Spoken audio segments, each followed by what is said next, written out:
नमस्ते बच्चों। आज से हम संस्कृत विषय का अध्ययन प्रारंभ करेंगे। क्या कहा? मैंने गलत बोला? नहीं, हम अक्सर गलत बोलते हैं। संस्कृत सही उच्चारण नहीं है। इस शब्द का सही उच्चारण है संस्कृत। कारण कि जब आप संस्कृत शब्द का वर्ण विच्छेद करेंगे तो आपको समझ में आएगा कि इसमें जो उपसर्ग लगा है वह सम उपसर्ग है, और सम उपसर्ग लगे होने के उपरांत हम संस्कृत उच्चारण जो करते हैं वो उचित नहीं है। तो आज से आप इस विषय का जो शाब्दिक रूप से उच्चारण है वह ठीक करेंगे। यह संस्कृत नहीं है। क्या है? संस्कृत। तो चलिए आज से हम प्रारंभ करते हैं संस्कृत विषय कक्षा 8 का अध्ययन। रुचिरा भाग 3। रुचिरा नामक पाठ्य पुस्तक के पहले अध्याय से बात शुरू करते हैं। आपका पहला अध्याय यहाँ है सुभाषितानि। पहला अध्याय सुभाषितानि। चलिए शुरू करें। सुभाषित शब्द सु और भाषित ये दो शब्दों से मिलकर बना है, मेल से संपन्न होता है। सु और भाषित। सु का अर्थ सुंदर मधुर तथा भाषित का अर्थ वचन। यानी सु का अर्थ क्या है? सुंदर और मधुर, और भाषित का अर्थ क्या है? वचन। इस तरह सुभाषित का अर्थ हुआ सुंदर मधुर वचन, यानी सुंदर वचन या मधुर वचन कह सकते हैं। प्रस्तुत पाठ में सूक्ति मंजरी नीति शतकम मनुस्मृति शिशुपाल वधम पंचतंत्रम से रोचक और विचार परक श्लोकों को संग्रहित किया गया है। यानी ये जो आप यहाँ पे नाम देख पा रहे हैं, पढ़ पा रहे हैं, सूक्ति मंजरी नीति शतक मनुस्मृति शिशुपाल वधम पंचतंत्रम, ये सभी क्या है? ये सभी संस्कृत के ग्रंथ हैं, और इन ग्रंथों से जो भी महत्वपूर्ण श्लोक लगे, जो भी महत्वपूर्ण सूक्तियां लगी, वो सभी इस अध्याय में संकलित करके आपके लिए दी गई हैं। चलिए शुरू करते हैं। बच्चों, आपसे एक निवेदन करना चाहूंगी कि आप अपनी पाठ्य पुस्तक और एक पेंसिल अपने साथ लेके बैठिए। जैसे जैसे हम शब्दों के अर्थ यहाँ करते जाएंगे वैसे वैसे आप अपनी पाठ्य पुस्तक में शब्दों के अर्थ लिखेंगे। उससे ये होगा कि एक तो आपको लंबे समय तक ये याद रहेगा, जब आप अपने हाथ से लिखेंगे, उसको पढ़ेंगे तो आपको याद रहेगा। दूसरा कि आप जब भी दोहरान कार्य करने बैठेंगे तो आपको कोई भी परेशानी नहीं होगी, अर्थ सामने लिखा होगा और बहुत जल्दी आप रिवीजन कर लेंगे और बहुत सटीक रिवीजन करेंगे। चलिए शुरू करते हैं। लिखने की आदत बेटा डालनी है, बहुत अच्छी आदत है। पहला है गुणा गुणज्येषु गुणा भवन्ति ते निर्गुणम प्राप्य भवन्ति दोषः। अब सबसे पहले तो आपको लगा होगा कि मैंने इस शब्द का उच्चारण फिर से गलत किया है।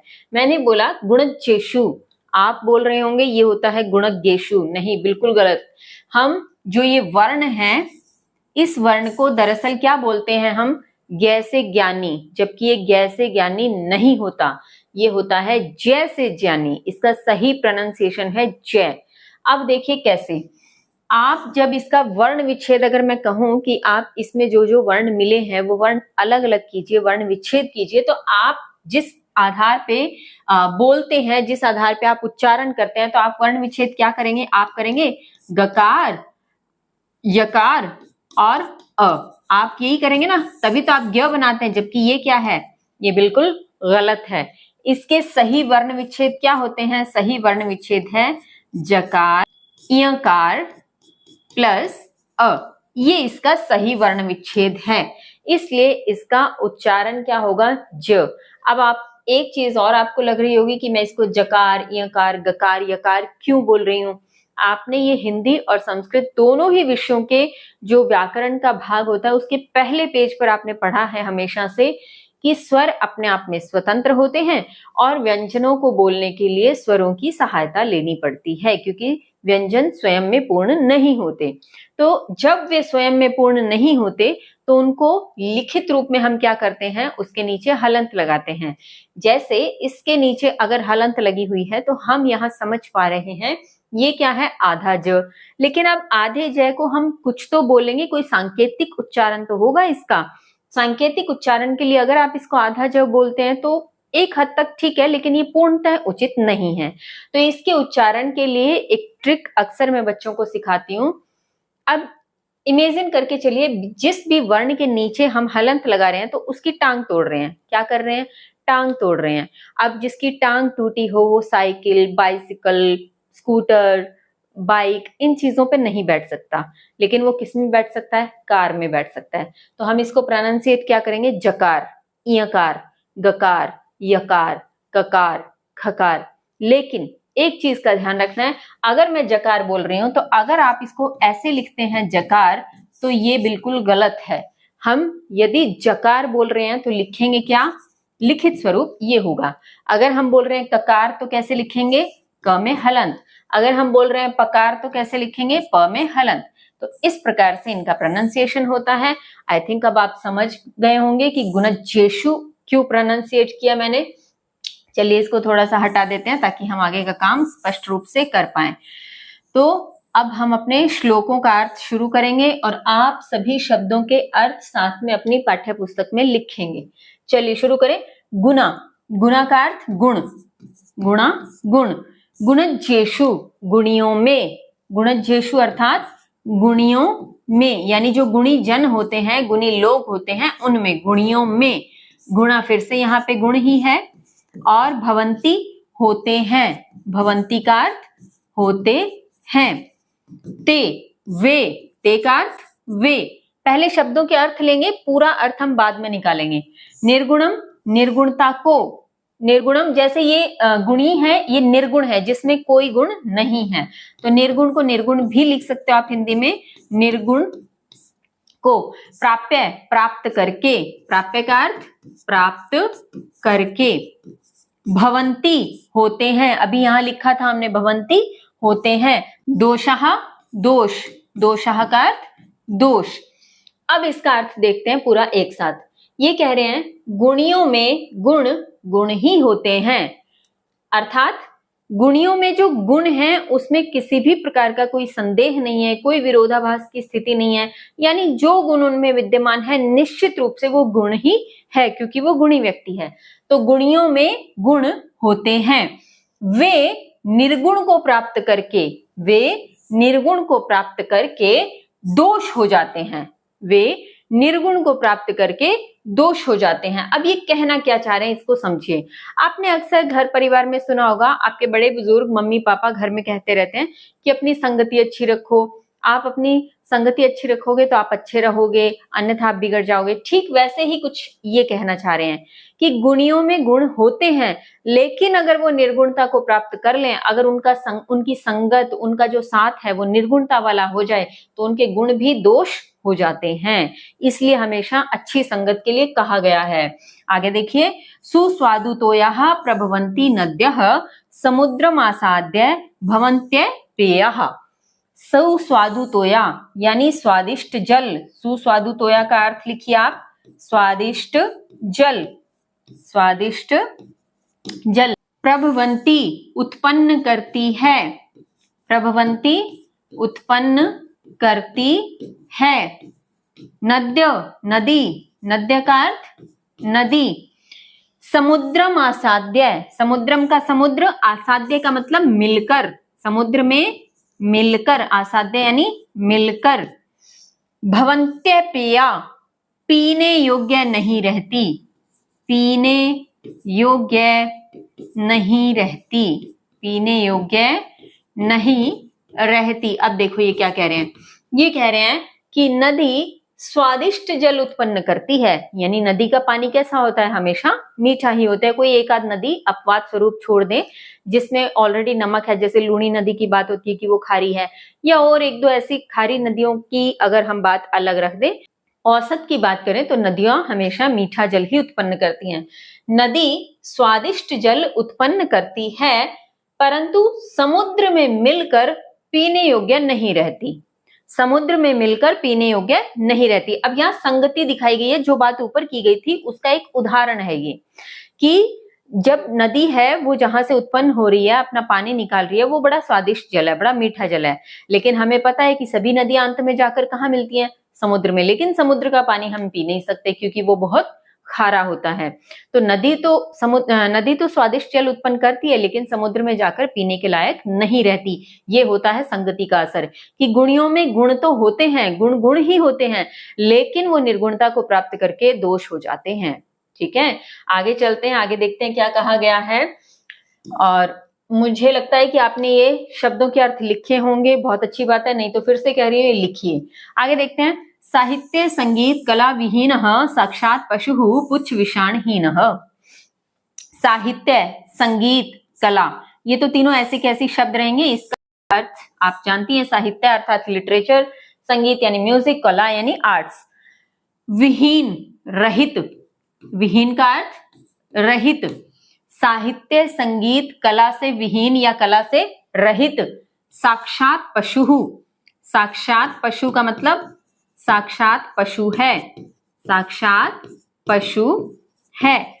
पुच्छ, पूंछ, पुच्छ का अर्थ पूंछ, और विषाण का अर्थ सींग, विषाण का अर्थ क्या है, सींग। हीन का अर्थ बिना, हीन का अर्थ बिना। अब इसका अर्थ देखिए एक साथ, साहित्य संगीत कला से रहित मनुष्य पूंछ और सींग के बिना साक्षात पशु है।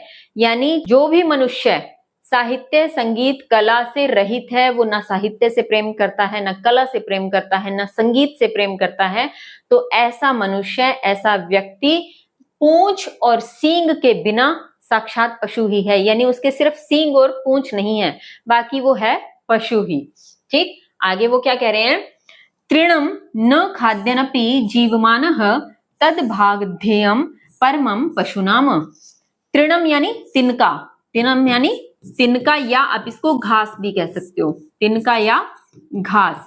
न मैंने नहीं, खादनपि खाता हुआ भी, खादनपि खाता हुआ भी, जीवमानः जीवित रहता है, जीवमानः जीवित रहता है। तद भागधेयम उसका भाग्य तो, परम, परमम परम, पशु नाम, परम या श्रेष्ठ कह सकते हो आप, परम का परम भी करेंगे तो भी दिक्कत नहीं है, श्रेष्ठ भी लिख सकते हो आप। पशु नाम है पशुओं में। अब देखिए क्या कह रहे हैं, ये तो हुए शब्द के अर्थ, अब इसकी पूरी हिंदी बनाते हैं। ये कह रहे हैं, तिनका न खाते हुए, या घास भी लिख सकते हैं, घास न खाते हुए भी वह जीवित रहता है, पशु होते हुए उसका परम सौभाग्य है, परम भाग्य है।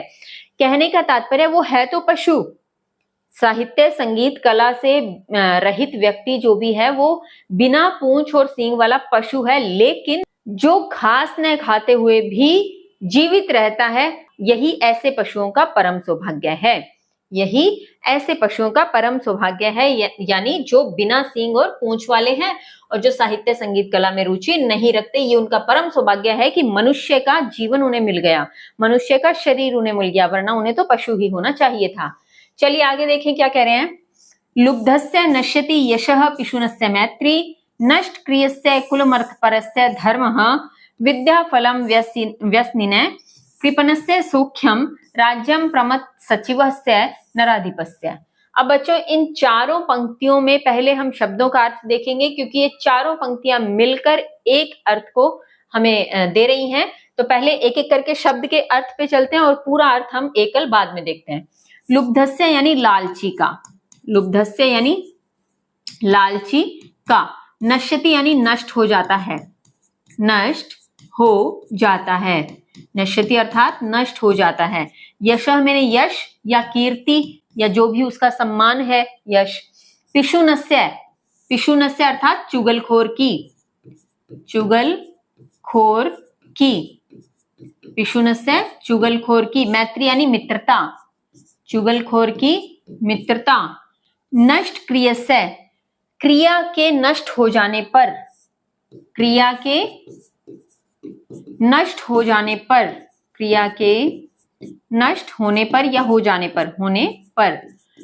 कुल यानी वंश, कुल अर्थात वंश। अर्थ, यहां पे कुलम को अगर अलग निकाल दे और यहां से निकलेगा अर्थ, अर्थ होता है धन, अर्थ यानी धन। परस्य यानी दूसरे का, दूसरे का। धर्म का अर्थ धर्म। विद्याफलम, विद्या का फल, विद्याफलम यानी विद्या का फल। व्यसनिने, व्यसनिने अर्थात बुरी आदतें, बुरी आदतें। कृपणस्य, कंजूस का, कृपणस्य अर्थात कंजूस का। सौख्यम सुख, कृपणस्य कंजूस का सौख्यम सुख, राज्यम राज्य, प्रमथ, यहां से एक बार प्रमथ निकालेंगे, प्रमथ का आलसी, प्रमथ अर्थात आलसी, सचिवस्य मंत्री का, मंत्री का, नराधिपस्य अर्थात राजा का, राजा का।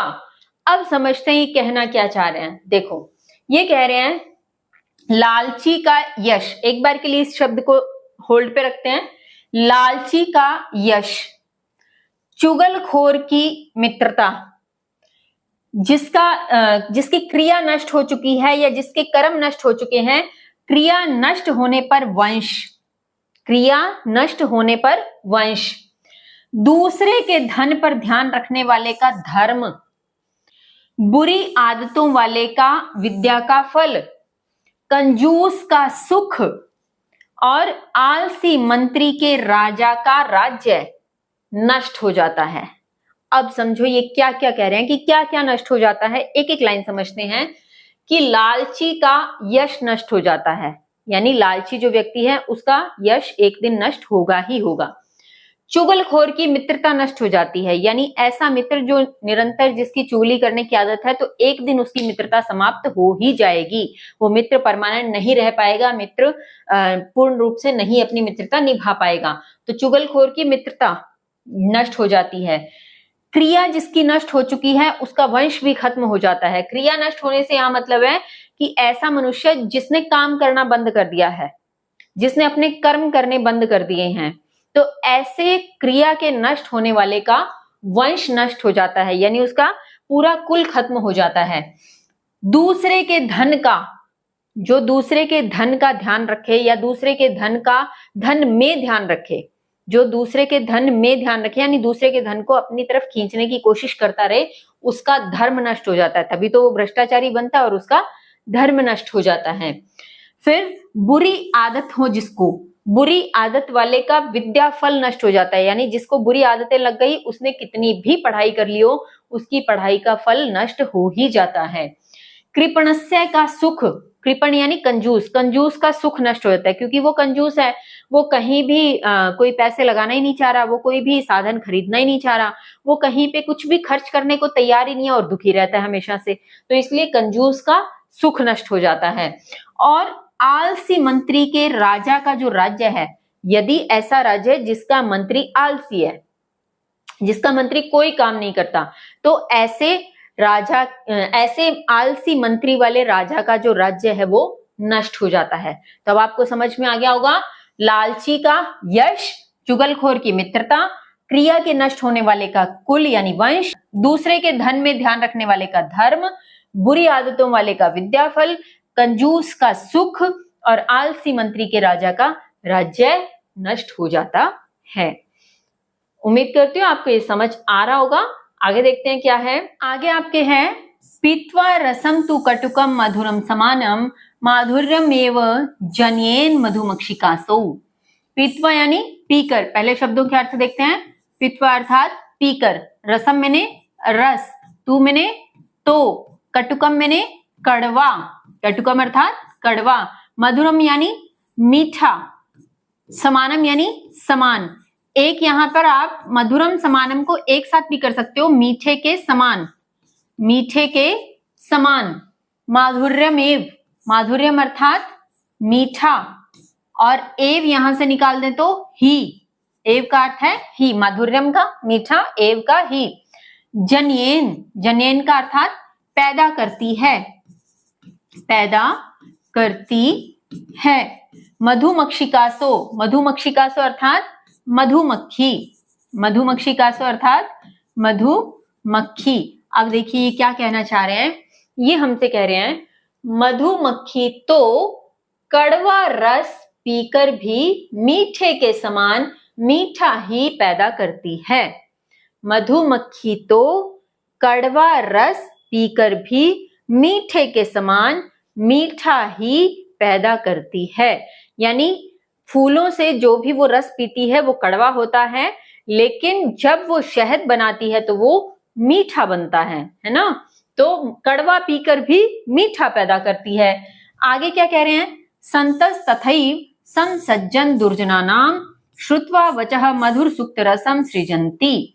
संत शब्दों के अर्थ देखें, संत यानी संत, तथैव यानी उसी प्रकार, तथैव का अर्थ उसी प्रकार, समसज्जन सज्जनों के समान, समसज्जन यानी सज्जनों के समान, समान, दुर्जना नाम दुर्जनों के या दुष्टों के, दुर्जनों के, श्रुत्वा सुनकर, श्रुत्वा का अर्थ सुनकर, वचः यानी वचन, मधुर मीठे, सुक्त रसम सुक्त का रस, सुक्त का रस, सृजंती निर्माण करते हैं, सृजंती का अर्थ निर्माण करते हैं।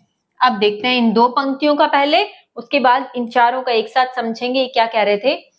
उसी प्रकार दुर्जनों के वचन सुनकर, उसी प्रकार दुर्जनों के वचन सुनकर संत सज्जनों के समान मीठे सुक्त का रस निर्माण करते हैं।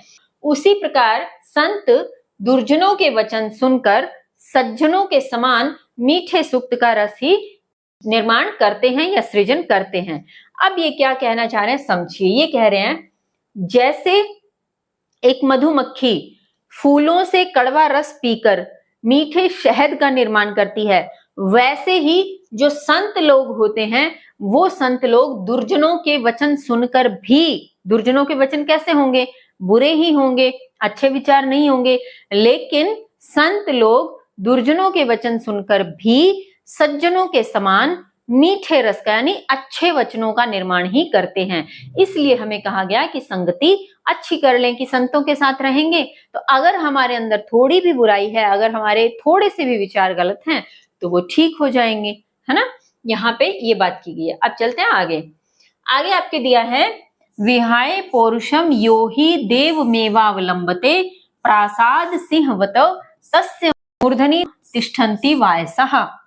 अब पहले शब्दों के अर्थ देखते हैं। विहाय का अर्थ होता है छोड़कर, विहाय का छोड़कर, पौरुषम मेहनत को, पौरुषम मेहनत को, यो का अर्थ होता है जो, यो का जो, ही इसका अर्थ है निश्चय ही का अर्थ निश्चय ही, देवमेवाव, देवमेव अर्थात भाग्य का, देवमेव भाग्य का, अवलंबते सहारा लेते हैं, अवलंबते सहारा लेते हैं,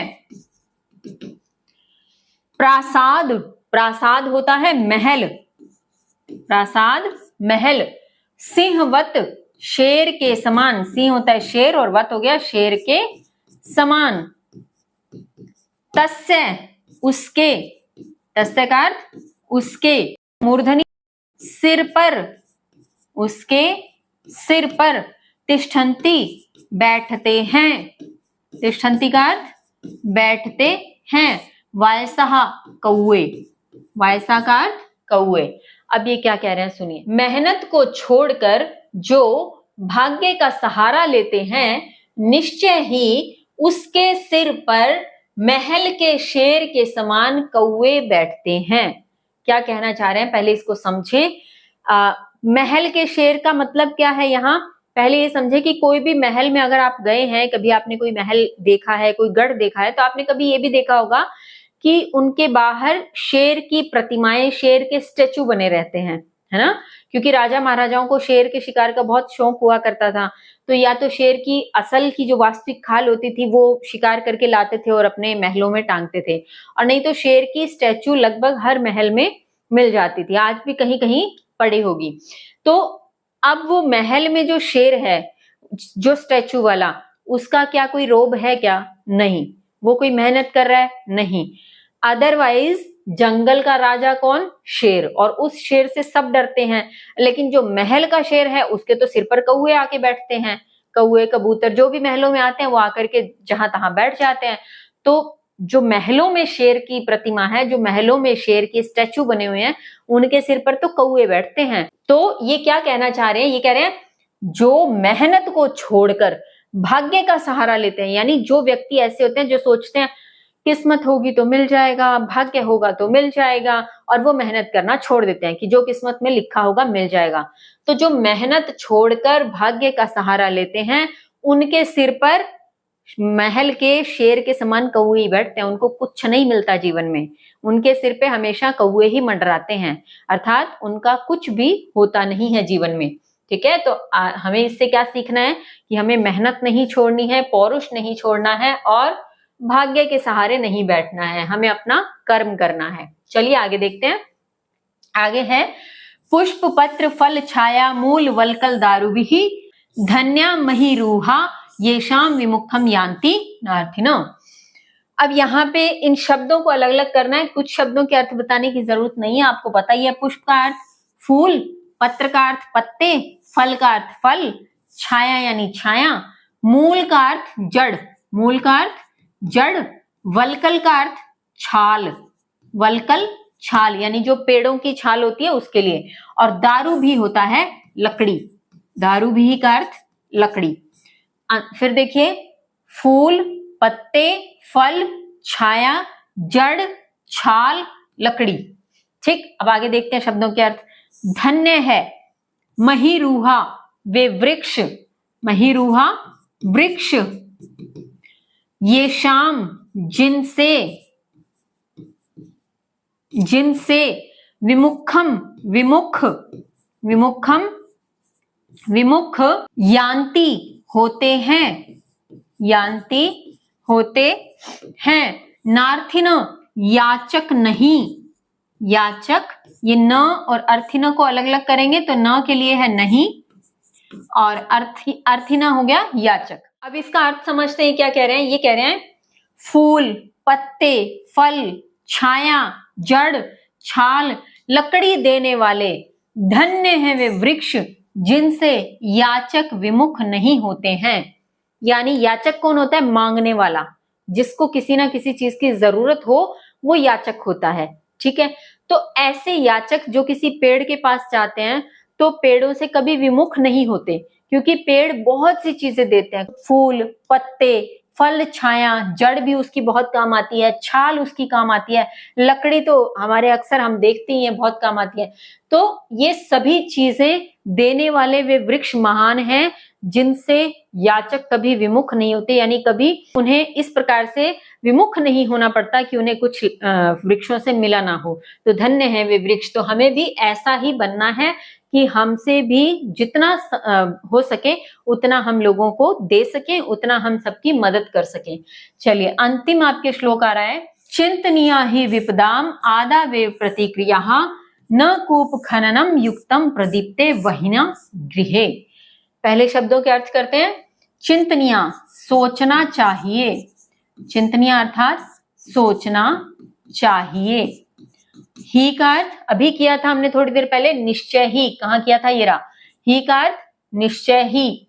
विपदाम विपदा के, विपदाम विपदा के या मुसीबत के, आदावेव आने से पहले, मुसीबत के या विपदा के आने से पहले, प्रतिक्रिया समाधान, प्रतिक्रिया का अर्थ समाधान, न नहीं, न का अर्थ नहीं, कूप खननम कुआं खोदना, कुआं खोदना, युक्तम युक्त या उचित, युक्तम युक्त या उचित, प्रदीप्ते जलने के बाद, प्रदीप्ते जलने के बाद, वहीना अग्नि से, वहीना अर्थात अग्नि से, गृह यानी घर।